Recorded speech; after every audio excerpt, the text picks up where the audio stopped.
سورہ قدر مکی ہے اور یہ 5 آیات ہے، نزول میں 25 ہے اور موجودہ ترتیب میں 97 ہے۔ بسم اللہ الرحمن الرحیم، انا انزلناہ فی لیلۃ القدر، بے شک اتارا ہے ہم نے اس قرآن کو لیلۃ القدر میں، ایک رات ہے جو بہت بڑی اور برکت والی ہے۔ وما ادراک ما لیلۃ القدر، آپ کو کیا پتہ ہے لیلۃ القدر کیا ہے؟ لیلۃ القدر خیر من 1000 شہر، لیلۃ القدر بہتر ہے 1000 مہینے سے، 1000 مہینے جو 84 سال بنتے ہیں، اس ایک رات کی عبادت 84 سال کی عبادت سے بہتر ہے۔ تفاسیر میں ہے کہ رسول اکرم صلی اللہ علیہ وسلم نے ایک شخص کا ذکر کیا جس نے ساحل دریا پر بے ریا عبادت کی تھی، خالص مخلص۔ صحابہ بڑے عش کرنے لگے اور ان کو بڑا رشک ہوا۔ دوسری طرف آپ نے کہا عمری و عمر امتی ما بین 60 الی 70، میری اور میری امت کی عمر 60-70 کے لگ بھگ ہوگی۔ وَأَقَلُّهُم مَّن يَتَجَاوَزُ عَن ذَلِكَ، کم لوگ آگے بڑھیں گے۔ استاد محترم حضرت مولانا لطف اللہ سے 84 سال میں فوت ہوئے، حضرت بنوری 74 سال میں فوت ہوئے، مولانا عزیر گل کا اسیر مالٹا 114 سال میں فوت ہوئے، مولانا عبداللہ درخواست حافظ العزیز 108 سال میں فوت ہوئے، شیخ الاسلام حضرت مدنی بھی 87 سال میں، اورنگزیب عالمگیر 97 سال میں،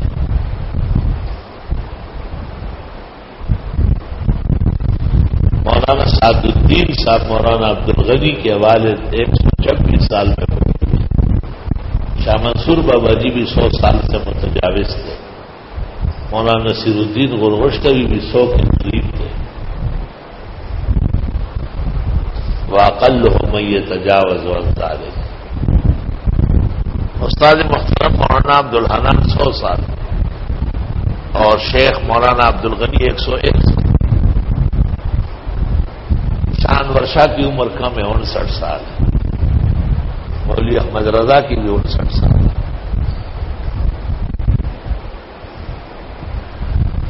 ائمہ میں امام مسلم 50 سال کے، انبیاء میں سلیمان علیہ السلام کی عمر کم ہے 50 سال، نہیں برسوں پہ کچھ مدار حیات، موت پر زندگی تمام ہے۔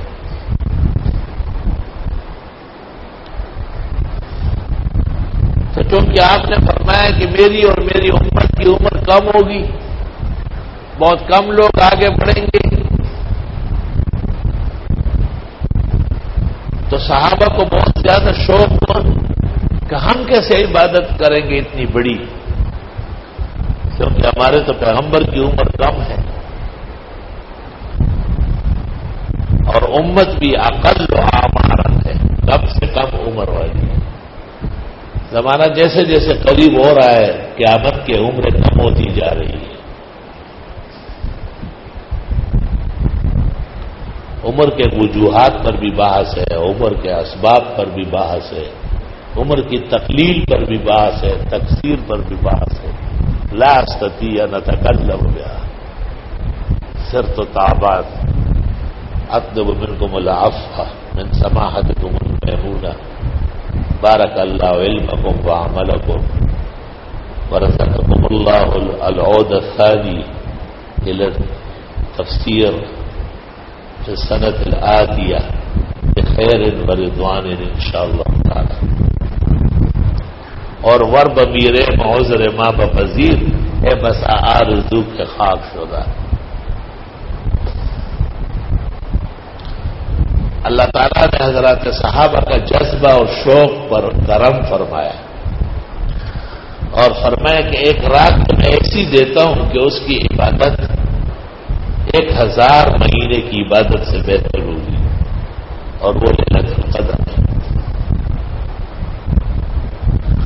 گزشتہ امتوں میں یہ رات صرف انبیاء کو ملتی تھی، غیر نبی کے لیے نہیں تھی، اور گزشتہ امتوں میں یہ تدور فی السنہ پورے سال میں جلدی ملتی تھی، کبھی رمضان میں.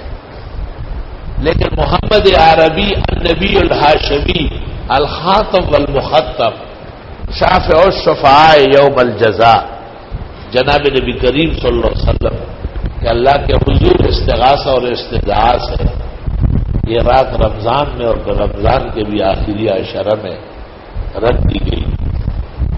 حافظ ابن قیم زاد المعاد میں کہتے ہیں اگر مہینہ 30 کا نکلا تو یہ 21, 23, 25, 27, 29 میں مرجع ہے، لیکن اگر مہینہ 29 کا نکلا جیسے اس دفعہ کہا جا رہا ہے تو پھر یہ 20, 22, 24, 26, 28 میں یہ تاکرات پڑے گی.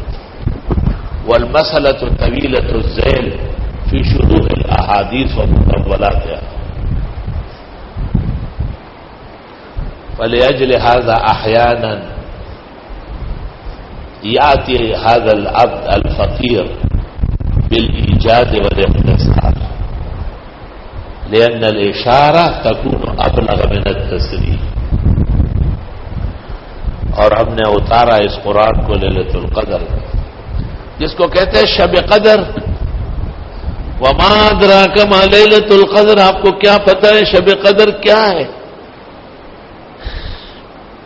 خواجہ چجوئی شب قدر نشانی ہر شب قدر است اگر قدر بدانی. کہتے ہیں معتکف کو شب قدر ملتی ہے تو وہ تو اللہ کے گھر میں آ کے لیٹا ہوا ہے. وَنَوْمُهُ وَطَعَامُهُ وَشَرَابُهُ عبادت. تمام لمحات جو لوگوں کے غفلت کے ہیں اس کی عبادت کے ہیں. فقہاء کہتے ہیں کہ لیلۃ القدر ہے لیلۃ السبع والعشرین. اس لیے فتاوی عالمگیری میں 500 فقہاء نے لکھا کہ بغیر کسی وجہ کے 27 سے پہلے ختم تراویح کرنا مکروہ ہے. مکروہ کا لفظ لکھا ہے. طالب علم پوچھتے ہیں کہ وجہ کراہیت کیا ہے؟ تو وجہ کراہیت یہ ہے کہ تسلسل اعمال اصحاب سے انحراف ہے. صحابہ کرام جب بھی پڑھتے تھے تو پہلی رات سے اور ہر رکعت میں ایک رکوع 540 رکوع ہے قرآن کریم تو 27 کو ختم آ جاتا ہے. فتاوی قاضی خان، فتاوی بزازیہ تاتاریہ، فتاوی ترتوشیہ، فتاوی حدیثیہ،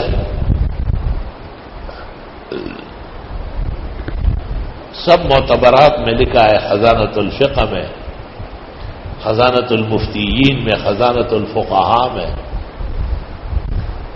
کہ 27 کو زیادہ توقع ہے کہ یہ لیلۃ القدر ہے. بعضوں نے سورہ قدر کے حروف سے بھی 27 کا عدد نکالا ہے. ولا آبوا بھی لیلۃ القدر خیر من الف شہر تنزل الملائکۃ والروح فیہا باذن ربہم من کل امر. اترتے فرشتے اور جبریل اس رات میں اللہ کے احکام لے کر تمام اہم امور کے ساتھ، من کل امر ہر امر اہم کے ساتھ. روح سے ارواح بھی ہے، روح سے جبریل بھی ہے. یہ بھی کہا گیا ہے کہ ایک مستقل مخلوق ہے جو محتم بشان راتوں میں اترتی ہے. یہ بھی ایک بحث کی گئی ہے کہ لیلۃ القدر لیلۃ العبادہ او لإحیاء اللیل، یہ عبادت کی رات ہے یا جاگنے کی رات ہے؟ اردو میں مشہور ہے جاگنے والی رات. شریعت نے کوئی مخصوص عبادت نہیں رکھی. مخصوص عبادت اس رات کی نہیں ہے، عام راتوں کی طرح عبادات ہے. اور اس کی دلیل یہ ہے کہ 27 کو بھی وطر با جماعت ہوتے ہیں کل عالم میں، اور وطروں کے بعد نوافل تو ممنوع ہے، مکروہ اور ناپسندیدہ ہے، جچا تولا مضبوط مسئلہ ہے۔ جو اس کے خلاف کہتے ہیں اس کو حدیث اور فقہ کی ہوا نہیں لگی، اور یا پیغمبر کو جانتا نہیں یا مانتا نہیں، کیونکہ پیغمبر کی حدیث اعرف و اشر و اصح بالباب ہے، اجعلوا آخر صلاتکم باللیل وطرا۔ اس مسئلے کے اتنے محکم ہونے کے باوجود میں تمہیں نصیحت کرتا ہوں کہ لوگوں سے جھگڑے نہیں کرو، اپنے مسئلے پر فولاد کی طرح پکے رہو، اور اس کے عجز اور جہل کے لیے دعائے ہدایت دو۔ جمہور علماء کے نزدیک وطروں کے بعد نوافل ناپسندیدہ اور مکروہ ہے۔ محقق علی الاطلاق ابن الحمام فتح القدیر شرح ہدایہ میں کہتے ہیں اوتر اول اللیل ثم استيقظ في الليل ایتطوع فلو تطوع لزمه ترك المستحب المفاد من قوله اجعلوا آخر صلاتكم باللیل وطرا۔ اگر اس نے وطروں کے بعد نفل پڑھے مستحب کے خلاف کیا تو کم از کم ثواب مستحب سے ملتا ہے، مستحب سے آگے کوئی لین دین ہے ہی نہیں، تو یہ کیا کما رہا ہے؟ مستحب تو نہ پڑھنا تھا، تو یہ جو پڑھ لیا یہ کیا ہے؟ مباح ہے۔ اگر مباح بھی ہے تو لا یؤجر ولا یثاب، اجر و ثواب نہیں ہو، مباحات پر اجر و ثواب نہیں ہوتا۔ مباحات تو محارم کا قسم ہے، ترک المباحات اس لیے اولا ہے۔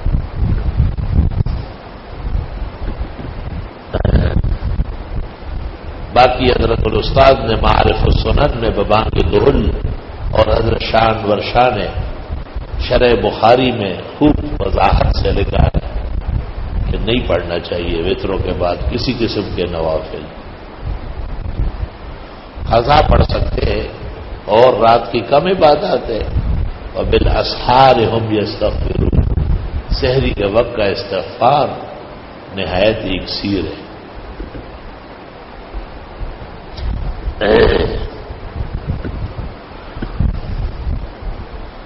اس سے پتہ چلتا ہے کہ بہت کم لوگ پوری شریعت جانتے ہیں، اور اس سے یہ بھی پتہ چلتا ہے کہ جو عوام کے تابع ہے وہ کبھی بھی مغز علم کو نہیں پہنچے۔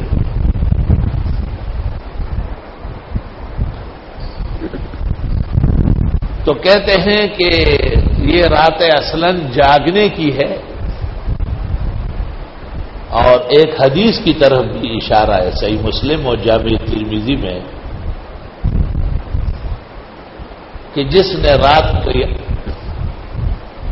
نماز عشاء کی جماعت سے پڑھی اور اس عزم سے سو گیا کہ فجر بھی جماعت سے پڑھوں گا، تو پوری رات عبادت میں گزر گئی۔